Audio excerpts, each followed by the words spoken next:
Et pour revenir, mesdames et messieurs, sur ce communiqué du ministère des Affaires étrangères marocain qui salue cet accord de trêve entre Israël et le Hamas, qui est en parfaite harmonie avec la vision de Sa Majesté le roi Mohamed VI, qui appelle à une paix durable au Moyen-Orient. Nous retrouvons Zakaria Aboudahab, professeur en relations internationales. Bonjour, professeur.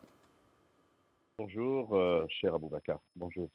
Alors, professeur, dans ce communiqué du Royaume du Maroc, qui s'adresse à la fois aux Palestiniens et aussi aux Israéliens pour donner une véritable chance à la paix, quelle analyse faites-vous de cet appel lancé par le Maroc? Une voix donc autorisée à parler aux deux acteurs majeurs, bien évidemment, de cette guerre dans la bande de Gaza. Le Maroc se félicite évidemment de la conclusion de cet accord. Donc, c'est un accord de trêve puis un cessez-le-feu, qui, rappelons-le, est conçu en deux étapes majeures. Il concorde donc avec la vision de Sa Majesté, qui n'a de cesse depuis le déclenchement des hostilités au lendemain du 7 octobre, d'une retenue d'abord, mais en même temps d'une action plurielle internationale consistant à endiguer les périls qui, hélas, sont nés à la suite de la contre-offensive israélienne. Mais il faut rappeler quand même que le Hamas, c'est lui qui avait provoqué l'offensive le 7 octobre. Premièrement. Deuxièmement, il y a une démarche en termes de projection, mais également en termes d'établissement psychotique d'une paix durable. Parce qu'au-delà, effectivement, de la trêve et du cessez-le-feu, il faut s'inscrire dans le long terme, et cela était toujours dans les propos de Sa Majesté, notamment dans ses messages adressés, entre autres, quand la Ligue arabe, par exemple, tienne une réunion, surtout avec l'organisation de la coopération islamique.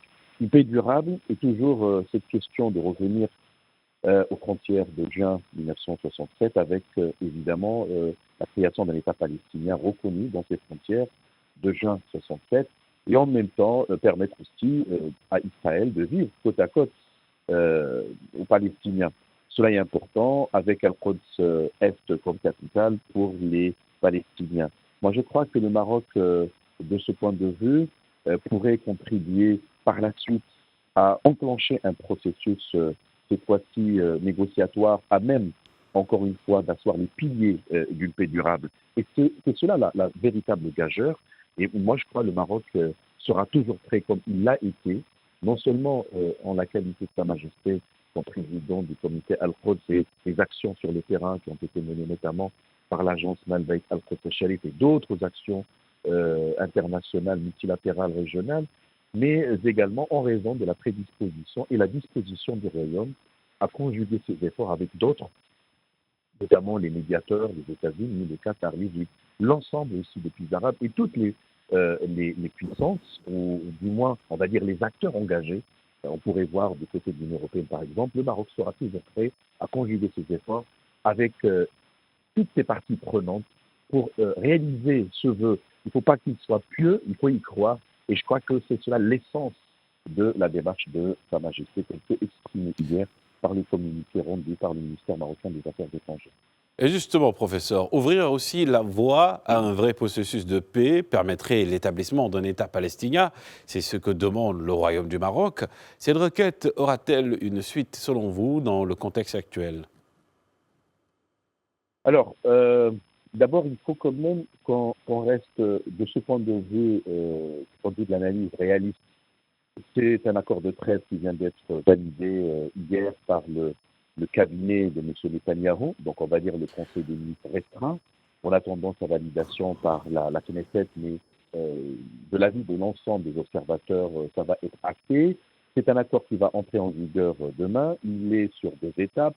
20 janvier, lundi prochain, ça va être le jour de l'investiture de M. Donald Trump, qui voudrait, évidemment, qui a voulu que son investiture coïncide avec précisément la cessation des hostilités.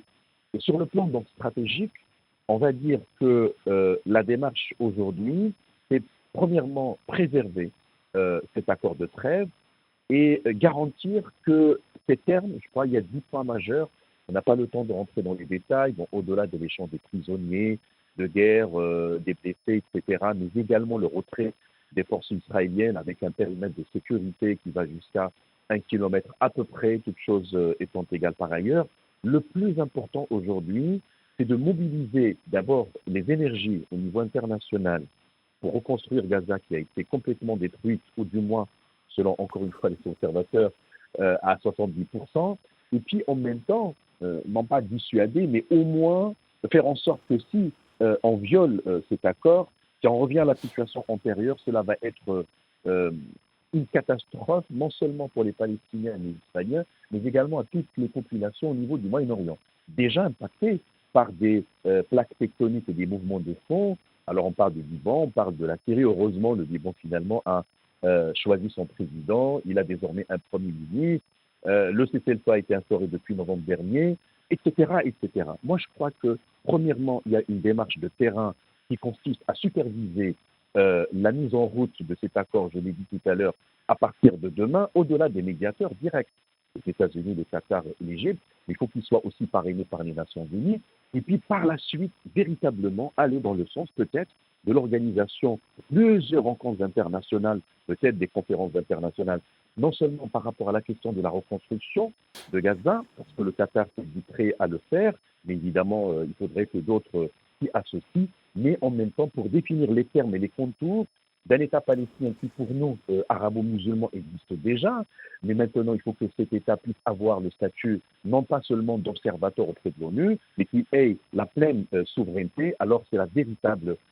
comment dirais-je, la véritable gageure et le véritable enjeu aujourd'hui, et dans lequel, alhamdoulilah, le royaume du Maroc, grâce à la sagacité de Sa Majesté, voudrait s'inscrire dans cette trajectoire, et je crois qu'on pourrait relever ce challenge-là. Ça, c'est pas facile, je le sais, mais il faudrait aller de l'avant.